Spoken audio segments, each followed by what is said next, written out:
Good afternoon and evening. I'm Teresa Haar. I'm the Special Assistant Attorney General in the Nevada Attorney General's office.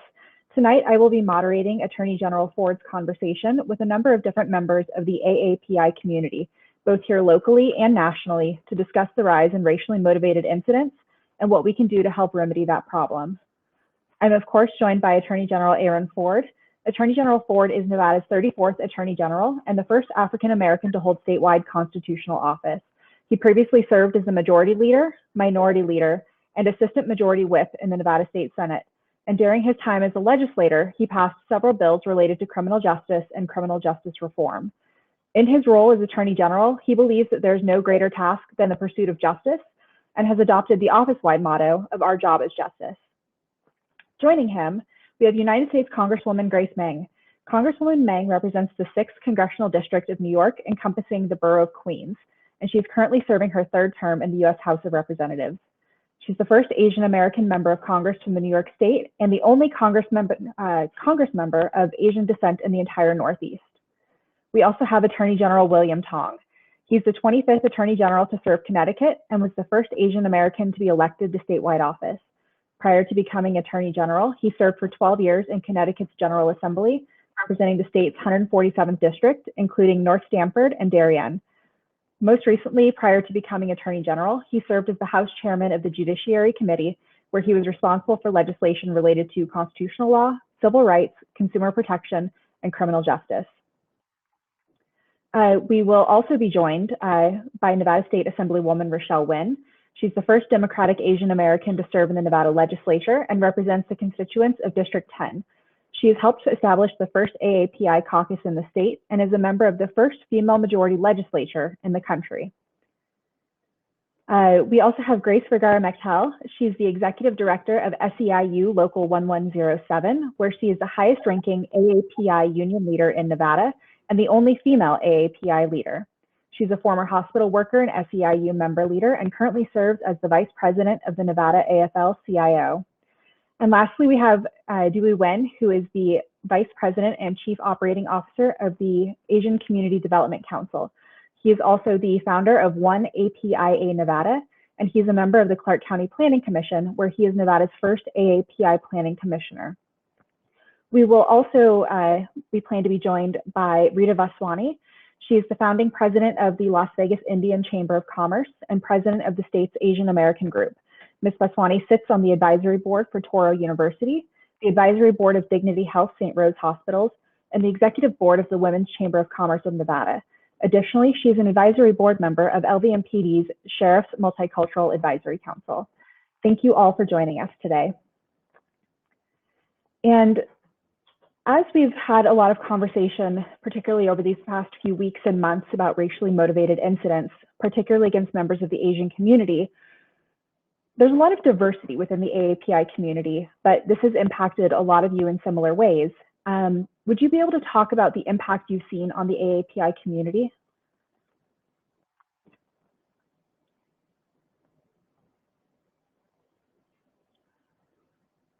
AG Tong? Thank you, Teresa. And I want to thank General Ford for hosting us here. We came in as AGs together, and after hearing General Ford's bio, it's clear to me that I'm just the Asian Aaron Ford on the East Coast. I have a lot of catching up to do to General Ford. He's a great friend, a great partner on these issues. And I just want everyone in Nevada to know that, you know, as soon as this started happening, not just in the last couple of weeks, but, you know, over the last year or more, General Ford has really been very supportive of me and the AAPI community across the country. And I really want to thank him for that. And it's great to be with so many friends, including my sister next door, Congresswoman Grace Meng. It's great to see her, and I can't wait till we can get together in person, all of us. Let me just say, first of all, I think Asian Americans and Pacific Islanders across the country were scared. We're scared because it's really hard to wake up in the morning and go outside and get in your car and to feel like you're being targeted. like you're being hunted. And today, our country really has been assaulted by several images. First is the image of George Floyd being murdered in Minnesota, and we're reliving that trauma again today and this week. And two more images, two videos coming out of New York, unfortunately, of a young man being assaulted on a subway, violently knocked unconscious, and an Asian American woman being kicked and beaten to the ground and suffering very serious injuries. And this is something that all of us feel personally, viscerally. You know, all people of color, all communities, people have been persecuted or in marginalized or minority communities. This affects all of us. Doesn't matter if you're an attorney general or a congresswoman or a small business person like my parents. All of us feel vulnerable. And I think for me, one of the hardest things is that we're reliving the trauma over and over again of not only being targeted, but of being invisible. You know, people are so surprised that there's violence against Asian Americans and Pacific Islanders. They say, I can't believe this is happening. And my response is, why? Why can't you believe it? This has been happening for decades and years and hundreds of years. And to act surprised or to profess that this is surprising or something new is to deny that the Chinese Exclusion Act happened, or that the Page Act happened, or that Vincent Chin was beaten to death in Detroit, Michigan, or that 125,000 Japanese Americans were interned in camps on American soil, Japanese American citizens, many out west, near where many of the Nevadans are joining us tonight on this virtual meeting. So, you know, for me as an Asian American, I just want to scream when people are like, wow, this is incredible. I can't believe it's happening. Yes, it's happening. It happens all the time in our community. And the only way it's going to change is if people reckon with that history, understand that history, understand that Asian Americans and Pacific Islanders have been targeted. We've had a target on our backs for a very long time in this country. And for too long, we've been invisible in the national conversation about race, racism, and hate. And now we get the opportunity to really have that conversation. Thank you for that. I do want to note we've been joined by Attorney General Bonta, and I also want to note that you need to update your title. It still says Assembly Member, but thank you for joining us. Going back to that question, Grace Vergara-Machtel. Hi, I want to thank AG Ford for having this conversation, and I'm so humbled and grateful being in the panel with such great API leaders in our country. So, but advocating for the API community has been a constant part of my life, professionally and personally. And as a Filipino immigrant, I have a 23-year-old son. Ensuring that the future generation grow up in a country that can be proud of is really important and near to my heart. But I think all of us here in this panel have witnessed firsthand the challenge of living in America as API. I came here as an adult, and I know what it looks like. And like what AG Tong says, it's not new. It's been happening. It's just because we've been invisible for a long time. So my observation in our union and our community is a call to action. Last year, in the midst of this pandemic, we witnessed a president that demonized Asian Americans, and we saw outbursts of violence and all communities of color across the country. So our response is to come together. We got to unite, right? So SCIU Local 1107 made a commitment to being an anti-racist organization. We hit the streets with our communities, within our own community. We amplify growing incidents of violence against API. We're calling our leaders and communities to take action. But I think this is something that I'm glad that this conversation is happening, because it's been existing for a long time and no one is recognizing it. It seems like the cry for help in the past is unheard, right? No one listens because of, again, this invisibility of the API and being the modern minority. Like it's heartbreaking that we have to have elderly that needs to be heard. We have families that have to be heard. To really start this conversation, we should have had this conversation a long time ago. And so I am grateful for our leaders in this country, like Congresswoman Meng, AG Ford Tong, AG Ford, and AG Tong, to have this kind of conversation. And I'm really grateful to be part of it. But I think we should continue having this conversation and educate only our children, but we have to educate our community. Certainly my family is actually freak out when my sisters and I usually walk in the afternoon on a weekend, and nowadays my nephews will text my sister and say, "Mom, you have to be careful.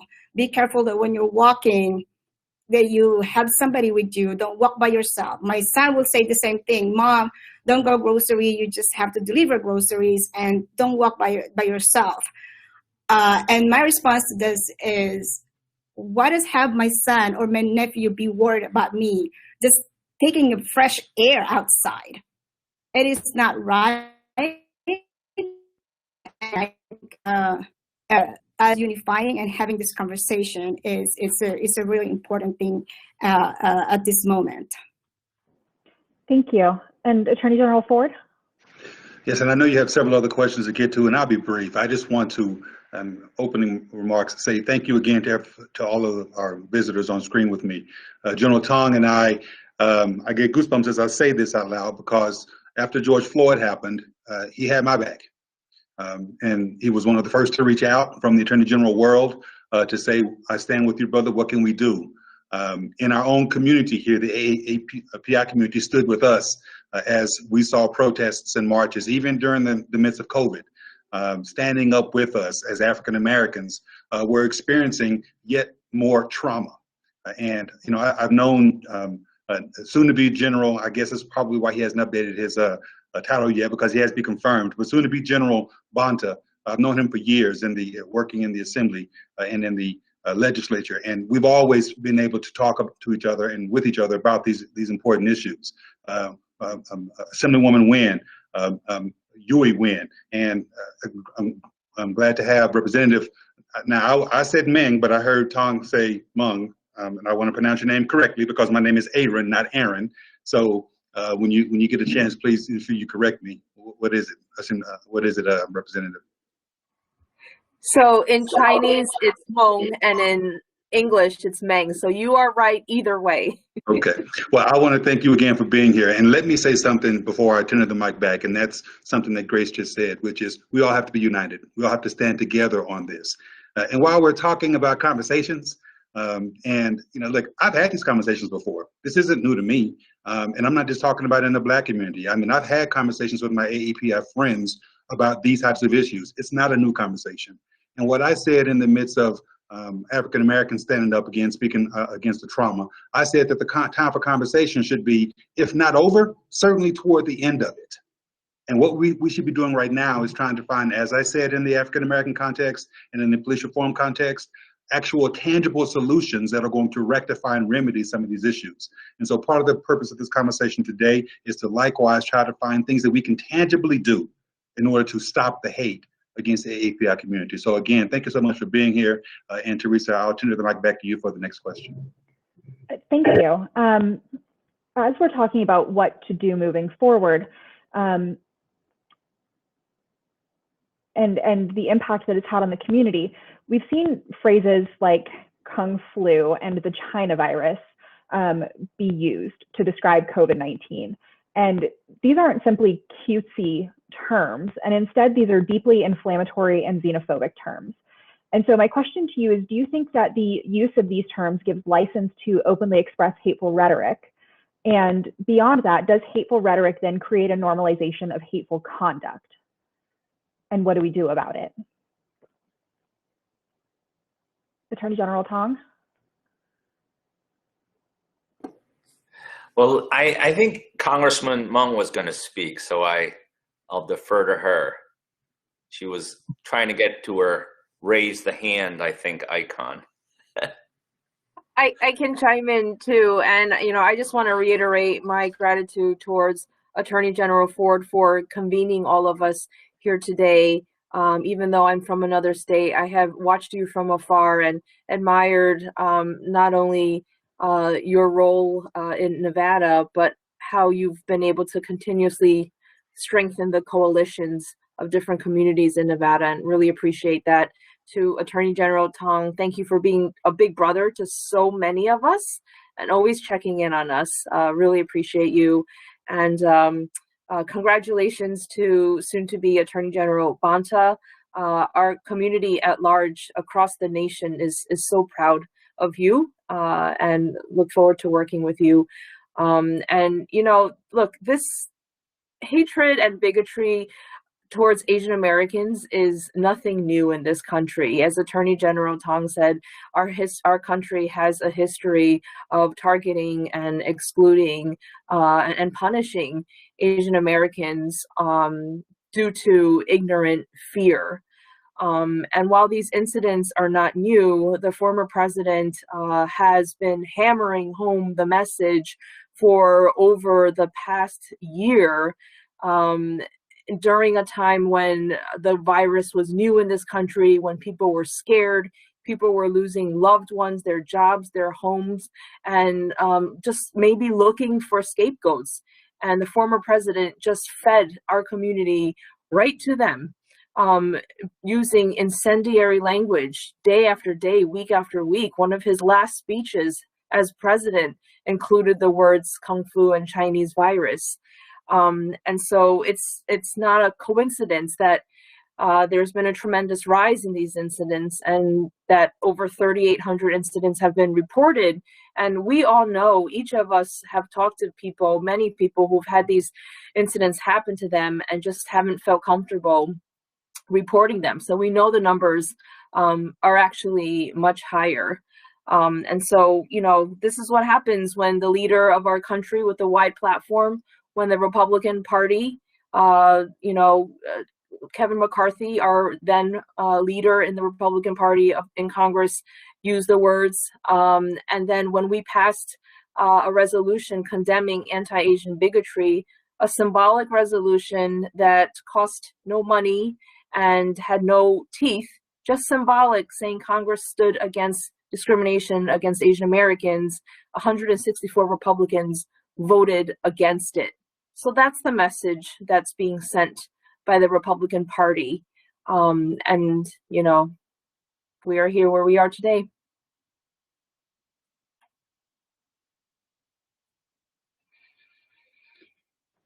Thank you. And Rochelle Wynn? Thank you. And thank you, General Ford, for putting this together. I really do appreciate being included at this amazing table. I don't feel worthy, to be quite honest. But, just to reiterate what the Congresswoman had said, words matter. Those words matter, and they matter over time. And I really think it's time for us to speak up for ourselves when people use things jokingly, flippantly, just casually, the casual, racist, language and rhetoric just can't be tolerated. And I think we also need to count on our friends and allies to also stand up and say, that's not right.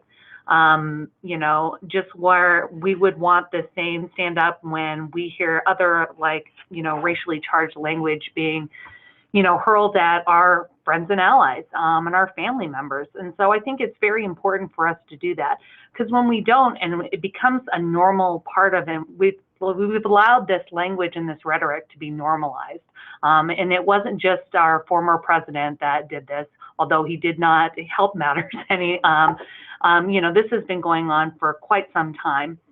And so I think it's time for us to stand up and say that this is harmful. After what happened in Georgia, I can't tell you how many young Asian American women came up to me, and it was really reliving trauma that I don't think that they had recognized and addressed. The over-sexualization of like Asian women, of our Asian children, and what kind of violent effect that could have on our communities as a whole. So I think it's time for us to stand up for, and have our allies and neighbors also stand up for us. Thank you, Assemblywoman Nguyen. And Yui Nguyen? It's always great to go after the awesome Assemblywoman. It's rare to have two Nguyen in the house, so thank you for. It's so hard to follow you, but it's so nice that General Ford had his foresight of putting us together, and everybody here is my role model, and I want to be like you when I grow up. But interestingly enough, talking about growing up, the families, and I have two young kids. Right now, everybody is living in the state of fear.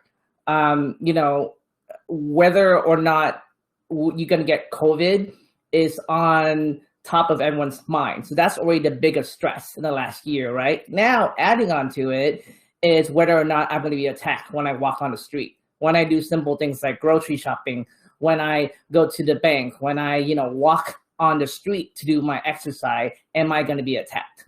And that is the really, really horrible place to be in, because who would want to live that way?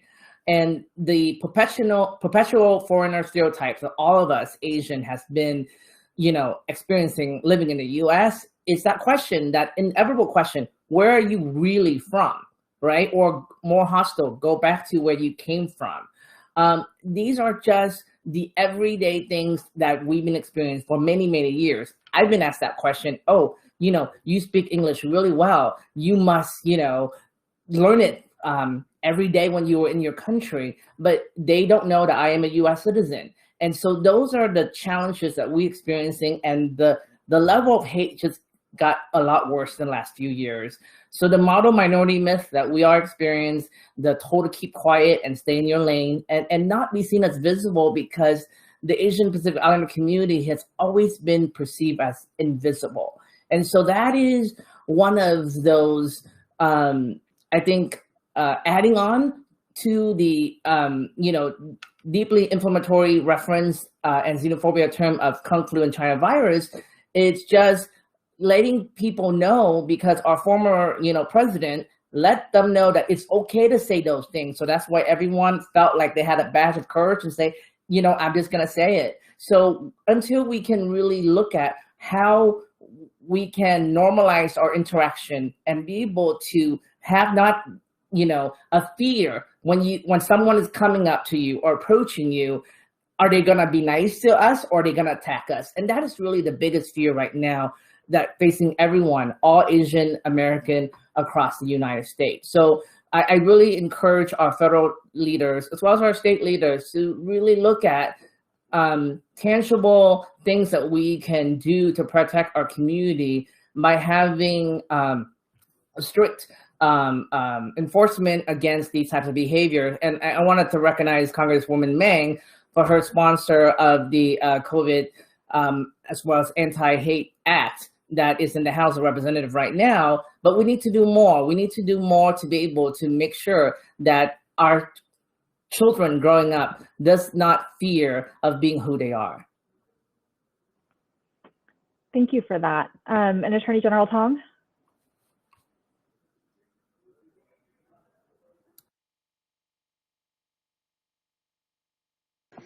You're muted, General Tong. Sorry, it's only been a year, right? We should know how to use our unmute buttons. Before I say something, I was going to defer to our almost AG colleague, Rob Bonta. Rob, did you want to jump in here? I was going to say something about the stereotypes too. Thank you, General Tong, for inviting me into the conversation. I'll just say a few brief words. First, an honor to be here. I am an Assembly member right now. I do hope to be confirmed. I haven't yet.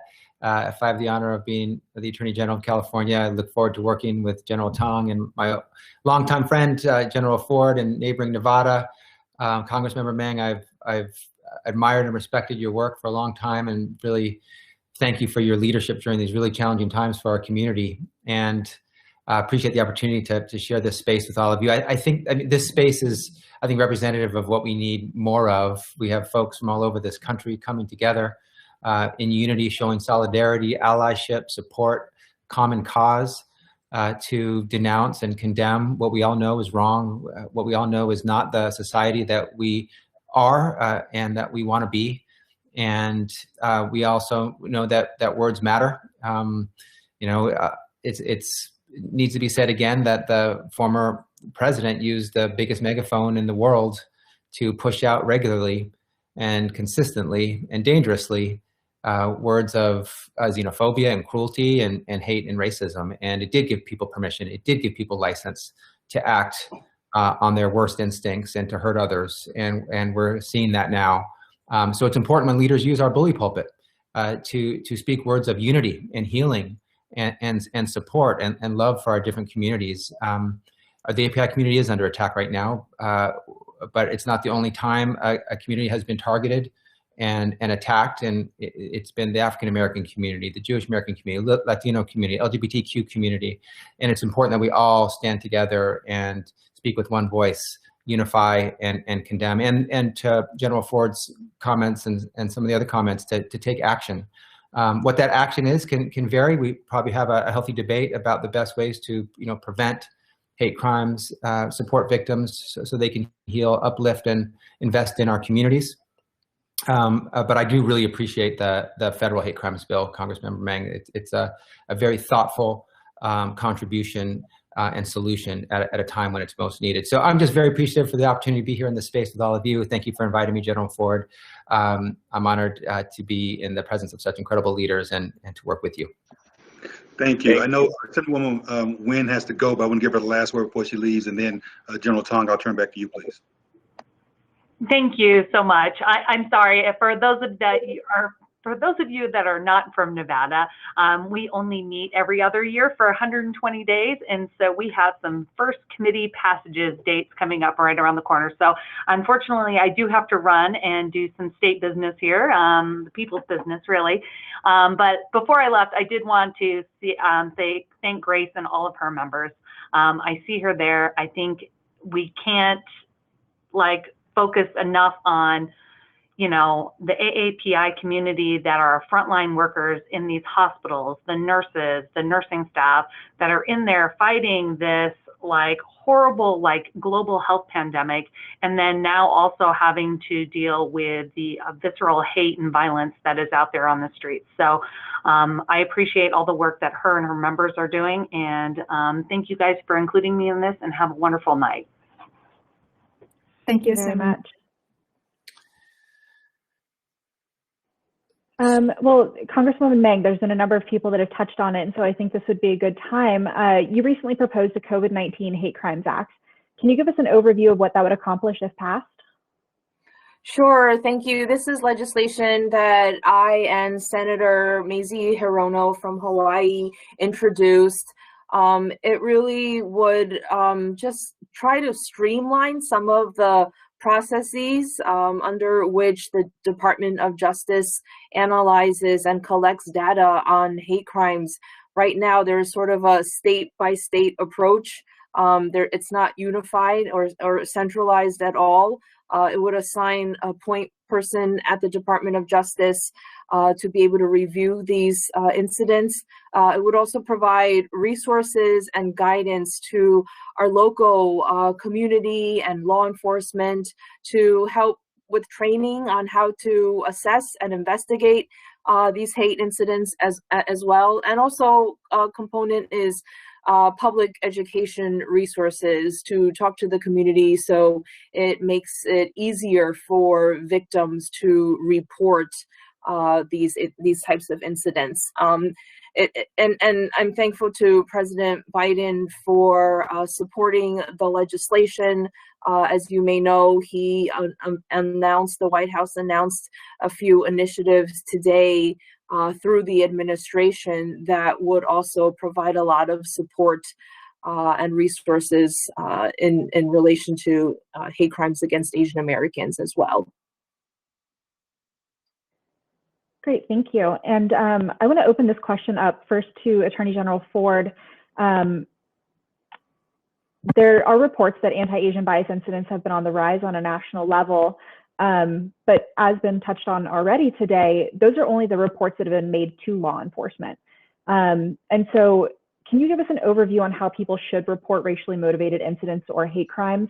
And then a larger question for the panel is, what resources are there for people who are victims of these racially motivated incidences? Absolutely, Teresa. That's a great question. And you know, the point is we've only had 3,800 some odd reports, but we know more out there.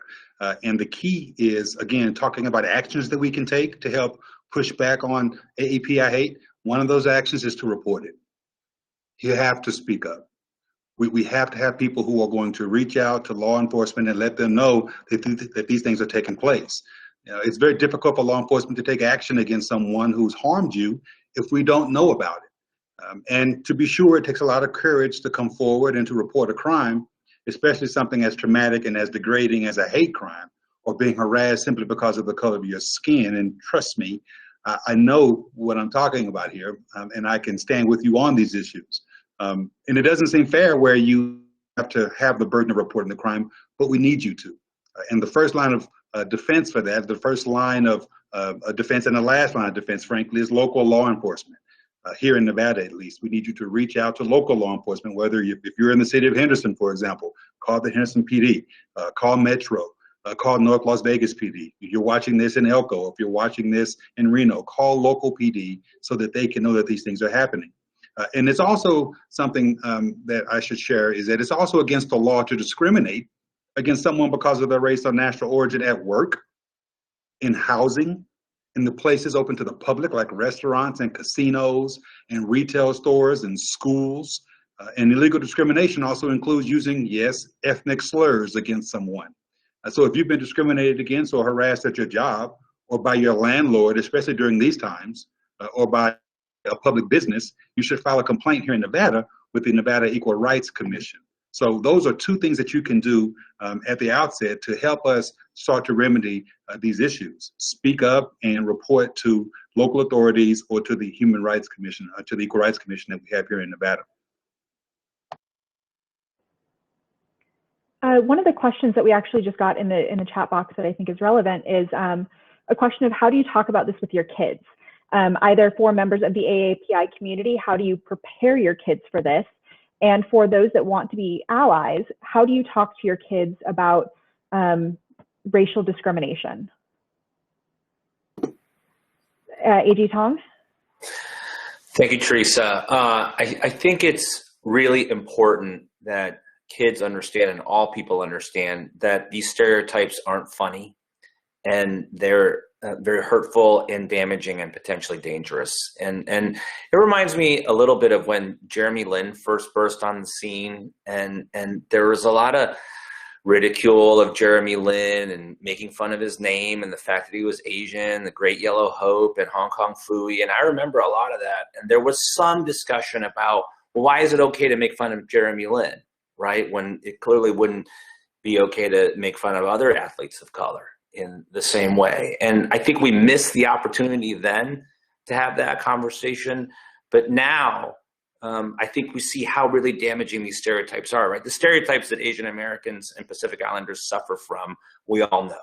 That we're quiet, that we're meek, that we don't rock the boat, right? Even Asian Americans buy into this nonsense. And what those stereotypes signal is that we are weak and you can prey on us. And it empowers people and emboldens people. And then talk about Asian American women in particular. They're objectified through a racist lens. They're seen as exotic, submissive, hypersexualized. And what message does that send to a guy in Atlanta, Georgia, right, who's capable of murdering 8 people, including 6 Asian American women? That guy, let's just be honest, that guy didn't take on 6 men, 6'4", 275 pounds each, right? He went after Asian American women. And it's because these stereotypes, these messages are cumulative, right? And they make people unsafe. They're dangerous. And that's why I think with my kids, I've got to educate them. You can't just let it go. right? You can't just let the name calling and the mocking go. You can't just laugh it off. You've got to push back because it's cumulative and it builds. And particularly my two Asian American young women, you know, that I'm trying to raise, it makes them unsafe and it puts them at risk. And that's why it's so important to push back on these stereotypes. Thank you. And Grace Vergara-McTell? Well, I think I remember when my son was 7, 8 years old, and we've talked about, because he was first time going to be in the school bus, and he would come home and say, kids are teasing him. And I always talk to him and say, do not tolerate any racial jokes, because it is not right to just accept it. So any racial jokes, he's being called chopsticks, chinks, you know, slanted eyes and all of that. And I said, no, you should not tolerate it. And I think we need to teach our children that. So whenever you hear any jokes, or especially for young children, because they think it's funny, they think it's okay. No, it's not okay. So you got to tell your parents, you got to tell your teacher. So when my son said that his friends or the children in the bus was calling him chopsticks, you know, I brought a chopsticks. I went into the bus station, and I said to the because he was 2-3 grades older than my son. I said, do you know the difference between my son and the chopsticks? I said, this is a chopstick and this is a human being. So we got that to our children to speak out. Tell your parents, and for our young adults, like my son, 23 years old, that when he hears anybody making jokes about any racial jokes, stop it. You gotta step up and say it's not funny and it's not appropriate, because the jokes becomes reality for folks and becomes a stereotype. And that's when, you know, like General Tong says, we have this notion of Asians are, you know, keep quiet, keep your head down, don't rock the boat, don't do anything. But that should not be, well, I for one, it's not, but I think everybody should be able to say and speak up when they see something is wrong. Thank you. And Congresswoman Meng?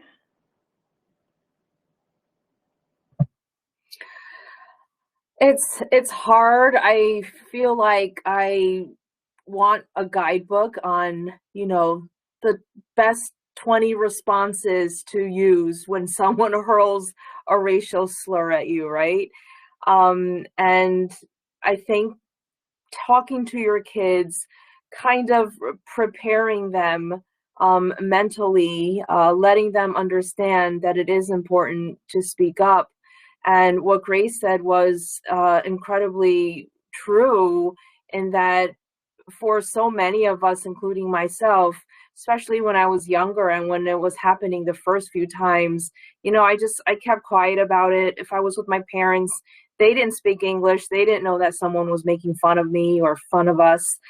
So for most of my childhood, I just let it go. You know, they weren't really incidents that put me in any real physical harm's way. But it's true, like with all the incidents in the past few weeks happening to the elderly, and then the tragedies in Atlanta, we have heard from so many people talking about these incidents that have happened throughout their lifetime. And, you know, I want to say to people right now who, you know, there's so many people who ask how they can help and how they can be allies. And this is one of the things that we can do, is to provide the space and to have these conversations with people, because people don't necessarily understand. It's always been politically acceptable and socially acceptable to kind of taunt Asian Americans. And so just speaking up oftentimes is probably what people don't expect at all. But also encouraging our children to understand that this applies to every community. My kids are in middle school.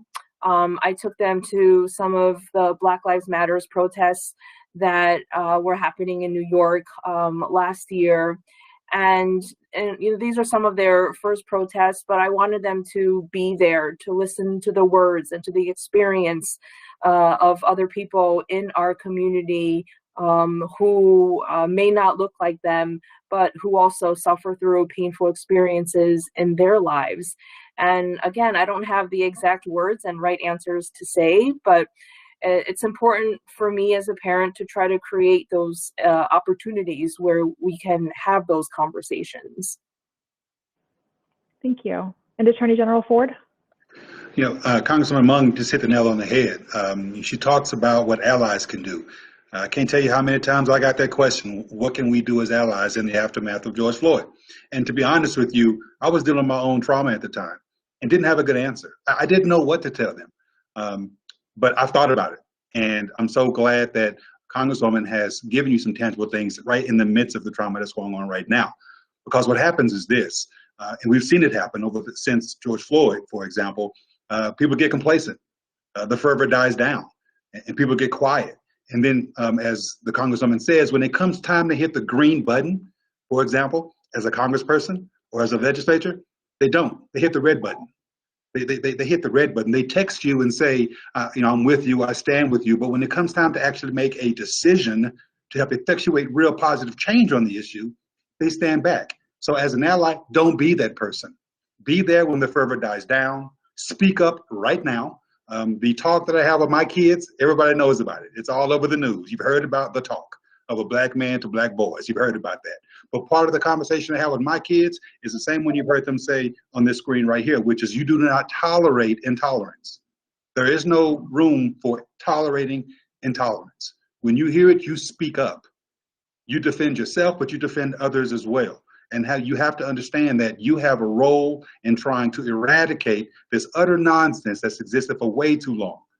And I want to move folks, and I'll be quiet after this, from a position of ignorance, and I don't mean that in a pejorative sense, I mean literal ignorance. They don't know. Some people don't know that they've made something that's offensive. So move them from ignorance to intentionality. What do I mean by that? I mean, that means that when they make an ignorant statement, you correct them, you teach them. And that way, if they do it again, you know it wasn't ignorance. It was intentional. And then you can categorize them as you desire. But as an ally, you have to speak up during this time, but beyond this time, when the fervor dies down, you continue to speak up and speak out. And then when the time hits it, when the time is right for you to be able to take some affirmative steps and actions, you do that as well. Thank you. And Mr. Bonta? Well, yeah, thank you for this really incredible discussion and a very thoughtful insight here. On the issue of stereotypes, the thing about stereotypes that can be so damaging is that it dehumanizes people and lessens their value and reduces them to something less than human. If we can see our common humanity, if we can humanize all people and get past the labels and the stereotypes, then I think that's a way to talk to our young people, and sometimes it means taking a stroll through history and Asian American history and talking about some things that are painful, the immigrants who were excluded, communities that were rounded up and interned, communities that were prevented from owning property or entering certain public accommodations, people who were killed, Vincent Chin, the shootings in Atlanta, and then saying, those were human beings. How do you think their family felt? How do you think, what was that experience for their communities? But also talk about hope and inspiration and optimism, the incredible API leaders that have led, the incidents that have changed our world. I was born in the Philippines and came here as a 2-month-old, and my hero is my mother, who fought against martial law and the human rights abuses of Ferdinand Marcos until democracy was restored in 1986. She was part of the United Farm Workers of America movement, helped fight for greater justice, and that those stories of power and agency and change making, I think, can inspire our young people to believe that they can help create a world that is not where we need to be yet.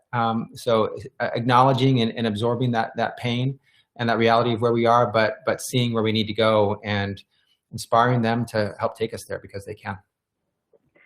Thank you. And since you brought it up, and I know A.G. Tong mentioned it as well, if we're looking at the history of treatment in the U.S. of Asian communities, starting with the Chinese Exclusion Act of 1882 and the Japanese internment camps during World War II, they say that those that don't learn from history are doomed to repeat it.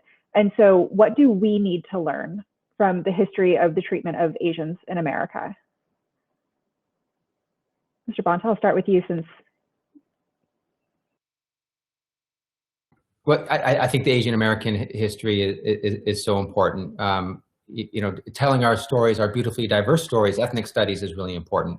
The history has not captured the full dimensions of all of our experiences here in this country and in California, the most diverse state in the nation, and uplifting those stories. I was a history major in college. I looked in history books as a young boy, as a high school student, as a college student, for the stories of me and my family, of the Filipino American experience, and I could never find it. And so what I spent time writing about as a history major in college is giving voice to silences in history, filling gaps where stories weren't told, where great leaders led and events happened, but they weren't being told. And I thought that was important. It was a way to honor our elders, our manongs and manangs in the Filipino American community, to inspire our young people growing up who feel invisible and unimportant because they don't see themselves in the history books shaping our country and our state as although it's true. And so it's important to tell those stories and to share our diverse experiences. And part of it is telling the painful ones because it's important to know what people are capable of doing. It's not imagined, it's not intellectual, it's true. It's what we did to one another. So human beings are capable of some awful, ugly things, but knowing about them and knowing that they should be condemned and denounced, and we should move forward with more unity and love for one another, I think is really important too. Thank you. And Congresswoman Meng? Well, I think that this goes to the very issue of invisibility that has been mentioned throughout tonight.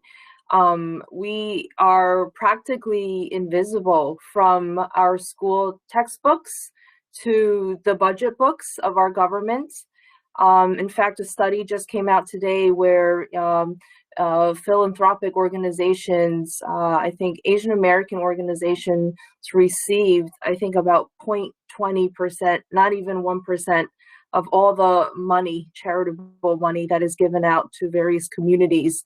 In New York City, Asian Americans represent 15% of the population, and we get about 1% of the city budget that goes towards our communities. And so, we need to be teaching our history. I'm working on legislation with the Congressional Black Caucus and Hispanic Caucus and our Native American colleagues to be able to expand our curriculum. Growing up, I didn't learn much about the Chinese building the railroad, Japanese Americans being incarcerated, even slaves building the US Capitol, the very place where I go to work every single day. So we are pretty much erased from our textbooks. And if we really want to address the long-term solutions of breaking down, biases and stereotypes, it has to start with our kids. Thank you. And Yui Wen? Thank you. And just want to echo the Congresswoman on that invisibility piece from the educational standpoint. Not only going from the top level, but just at the everyday level of education that, the nonprofit that I work for, Asian Community Development Council, as well as one API in Nevada, we're here to educate. There's 13% of API in Nevada, and we're about 300,000 here in Las Vegas. And there are just so much happening, but no one talks about us, right? We're not represented in any conversation, whether it's at the corporate table, whether it's at, government, local, state, regional level. I mean, it's 2021 and we still have, all of you on this call are the first of something. It's 2021. Why is there, it's just mind blowing that we're still the first of something, right?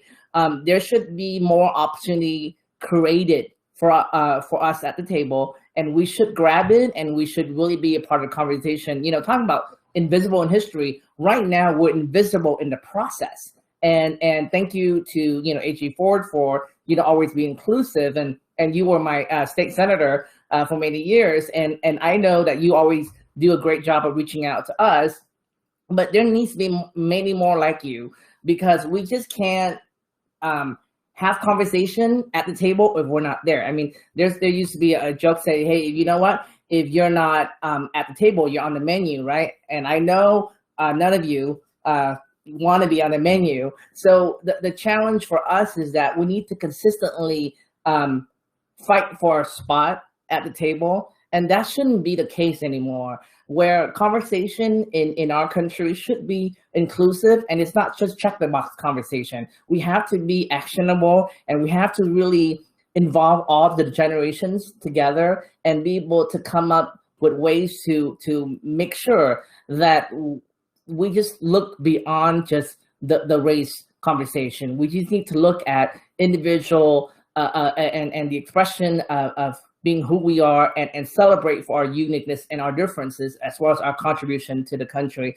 And so we want to be able to do that in a more organic way. These hate crimes, these incidents, it's just really a reminder for us that there's still a lot more work to do. You know, the work here that we do, the work here that SEIU is doing, you know, across the country and over the world, you know, and all the work that all the elected leaders do is so important. But guess what? We only do it when something happens, and that shouldn't be the case. It should be 24/7, year-round, and we need to come together and make sure that we're not only visible when something bad happens.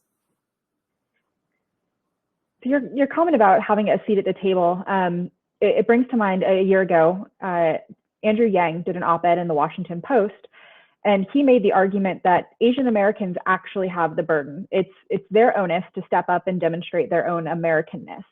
That's how you'll disincentivize people from targeting Asians. It's the idea that if you work hard to assimilate, you wear your red, white, and blue, and you partake in volunteering in the community, that you can show those around you that you're also an American. And by doing that, you'll decrease xenophobia. Do you think that's an effective strategy, or what would you like to see? Well, I'll address it real quick, and I know other folks have chiming on, is that, you know, going back to that perpetual foreign issue, I mean, there is nothing that any one of us should do to make us more American, you know, in view of others, nor is it something that individuals should strive to do. Assuming that assimilation is the key to achieving the Americanness places a very heavy burden of addressing the anti-Asian violence on Asian Pacific Islander American. This is not an effective strategy, and it does not change prejudices about Asian in the mainstream. So we need to continue to look at, you know, ways to really think about how we can feel American by just being simply who we are and celebrate our differences rather than trying to assimilate into one. Thank you. Congresswoman Meng? So I know there's been a lot of discussion on Andrew Yang's op-ed, and I will say that while the most effective strategies are, you know, educating the public about our history, which we've talked about, calling on the role of media to highlight the contributions of our Asian American community to this country, I will say that for part of my life, I probably thought a little bit in similar terms of what Andrew was saying, because I felt that I was on the defense on how my story and my experience needed to fit into what people thought of as to be American enough. And now I understand that we can be on the offense. Our history, it might look different than what people think. It might sound funny. It might, the foods might look funny, but this is a part of our history, and our history, our experiences are just as American as anyone else. And I will tell you, some of the people who really solidified that feeling and those teaching in me are the 6 Asian American women who died in Atlanta, because for too long, many of us have been maybe embarrassed about our history, or thinking, that we've been made to feel like foreigners and outsiders in our very own country. But those women, and I told this to their children when I met them in Atlanta over the weekend when we visited them, that their moms You know, their legacy to this country is that they have empowered so many Asian Americans, especially Asian American women, to own up and to be proud, be confident in the history and the contributions and the sacrifices that they've made for their family, and that their story is just as American as anyone else. Thank you. And Grace Vergara-McTowell?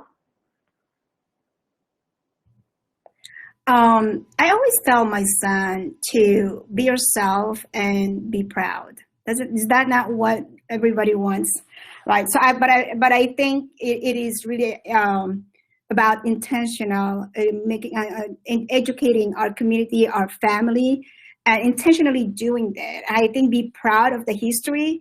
So I think the contributions of the Asians have made to America is not talked about like everybody says in the panel, but from the Chinese building the railroads to the Filipino Manongs and the farm workers to now the healthcare workers that day in, day out have helped and fought COVID-19. And some of them sacrificed the ultimate sacrifice that they lost their lives. Right? I think those are the things that we need to be proud of, and we need to talk about what are the contributions that we made in this country.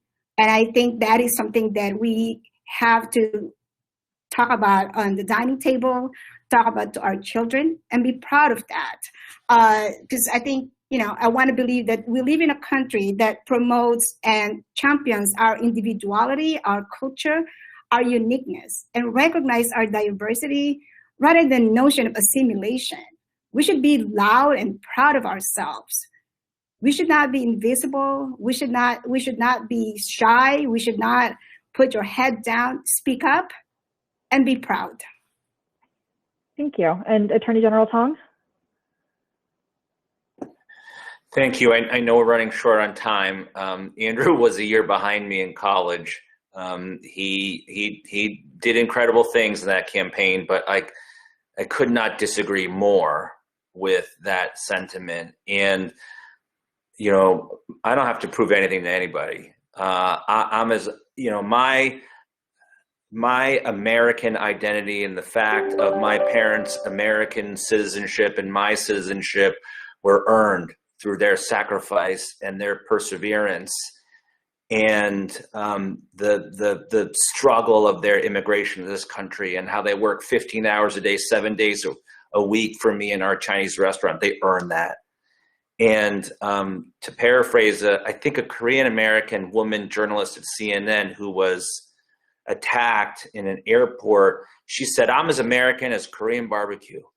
Well, then I'm as American as pork fried rice.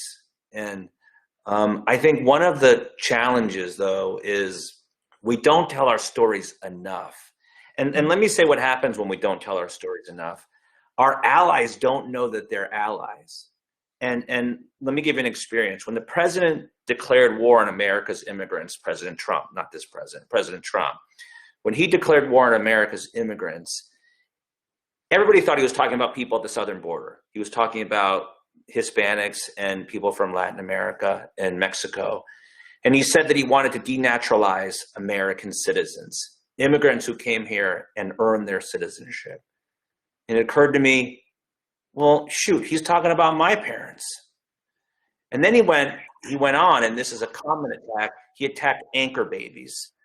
The native-born, American-born children of immigrant parents. And then it occurred to me, he's talking about me. I'm an anchor baby. I'm a proud anchor baby. And I think our community, Grace, I think you hit it on the head. We're way past changing our names and anglicizing them. We're way past trying to not have our children speak our native tongue or hide the fact of who we are. I mean, look at me. They can tell. You're not going to hide it. And so let's embrace that. And then when you tell those stories, about immigration, for example, and our immigration experience, guess what? Other immigrant communities say, holy smokes, we had the same experience. And that's what creates true alliances, right? And brings true allies to the table. Thank you for that. And A.G. Ford? I know we're probably getting close to the time, if not past it, and I know we have to wrap it up. I just want to thank everybody again and say, listen, education, I've said this before, but it's always been used to indoctrinate. Education has always been used to indoctrinate by what they include in the books and what they exclude in the books. I'm born and raised in the South. I'm a black man in the South, and we know the history of black people in the South. And while I, unlike soon-to-be General Bonta, could see some depictions of myself in the history books, those depictions were purposefully picked to describe who I was, what I was about, and what I was supposed to be when I grew up. I have to be honest with you. The first time I learned about the Chinese Exclusion Act was in law school. And I think as we say that act out loud right now, we're presuming something, and that is that people who are watching us know what that even is. Just so you all know, our country passed a law said Chinese folks can't come to our borders. So just stop them, period, point blank. No more. We're done with them. We got enough over here that can do the railroads and can do X, Y, and Z. So we excluded them. That's what it was called, the Chinese Exclusion Act. And the first time I learned about that was not in a history book in Dallas, Texas. It was not even in college at Texas A&M or at George Washington University or at the Ohio State University until I got into a law school class at the Ohio State that talked to me about this thing. And you know what, Mr. Tong, you know what it was about? It was me learning that Congress had the right to exclude whoever they wanted to. That was the concept I was being taught when I learned about the China.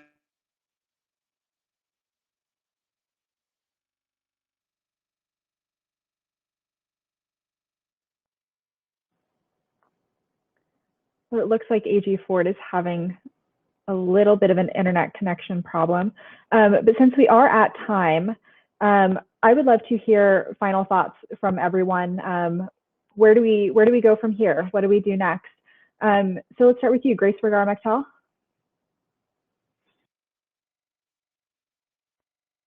Thank you.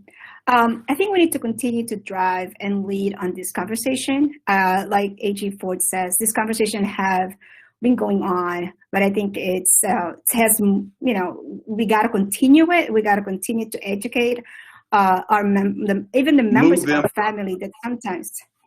Oops. Sorry, AG Ford, we lost you there for a minute. So I think the education that our family within the dining table and to our friends, so we got to extend it. We do it, like I said earlier, SEIU has the anti-racist organizations.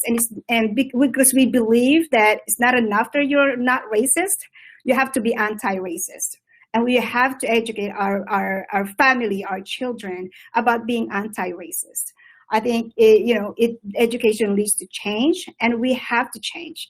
It impacts our policies and law. There is still much to do in educating our friends, our communities, our policymakers, and even our law enforcement agencies. But they must hear our issues. They must understand our issue, so that in turn we're working in partnership to build better future and safe and for our API community. And I think it's important that this collaboration with different community organizations happens, not only with the API community, but also our lawmakers. And again, I am humbled to be here, and I thank our lawmakers for,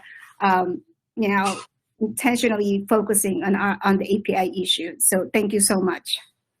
And thank you so much, Grace. Yui Wen? Thank you again for having me on this panel. I think, at the end of the day, just reiterating a few things I said earlier, is that we just need to continue to make space for each other and learn more about each other, and realize that there's so much diversity within all of our communities, and frankly, with the Asian community itself. I mean, according to the last census, and we can't wait to see that number later this year on the recent census, but just right here in Clark County, Nevada alone, we have 28 different cultures and languages within the Asian Pacific Islander community alone, right? 28. Imagine trying to get all of that together and really celebrate, right? We are not a monolith. We not one checkbox and you're done, right? There's just so many different cultures within this diverse community. So we need to do more to educate ourselves and educate those around us. And education, I believe, is the only way we can overcome these challenges. We have access issue, language barrier, healthcare access issue, food insecurity, immigrations, a variety of inequality through our economic lens, and also tacking on discrimination on top of it. So I urge, all of our leaders, federal or state, or even local leaders, to continue to collaborate and work with us and support our ability to move our community forward and make sure that there's always a space for us at the table. Thank you so much. Mr. Bonta.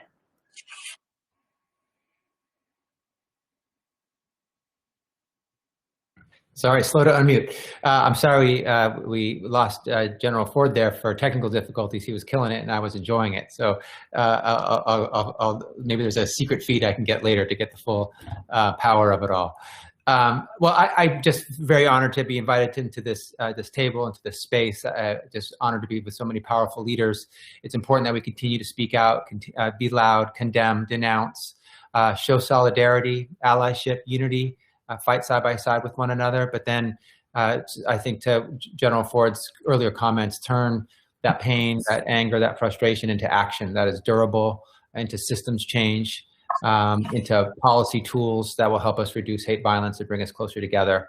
And I think education cannot be underemphasized or undervalued, because it's so important that we continue to tell our stories and that we learn more about one another.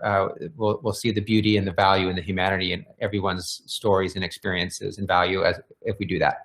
Thank you again for having me. Thank you. And Attorney General Tong?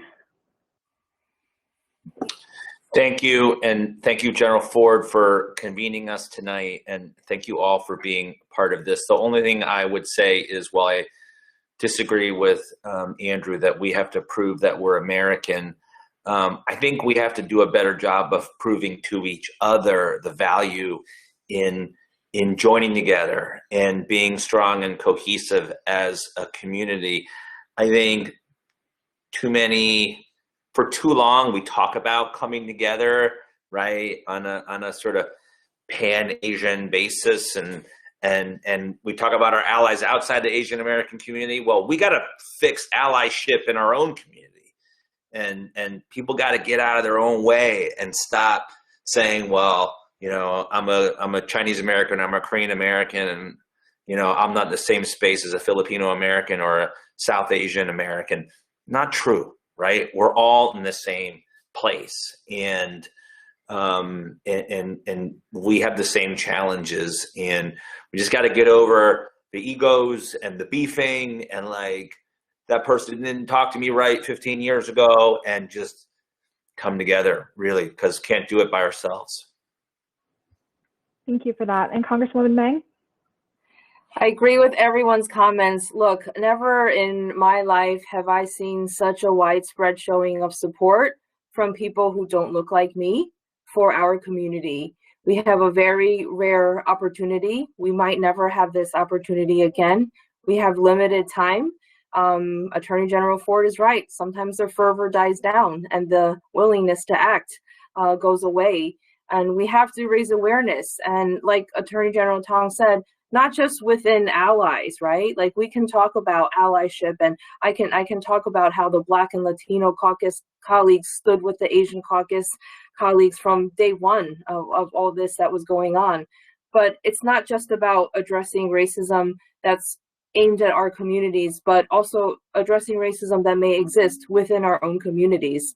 And this is the time right now to have these uncomfortable but necessary conversations. It might just be up to you and me. There's no guidebook, there's no Googling how to talk to people about these issues. I had a conversation, and I've been trying to have conversations with, for example, some of my own leaders in my own area.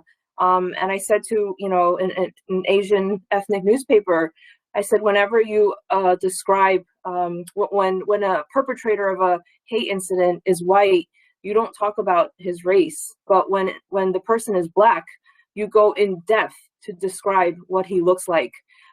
These are necessary and really tough conversations that we have to have within our own communities.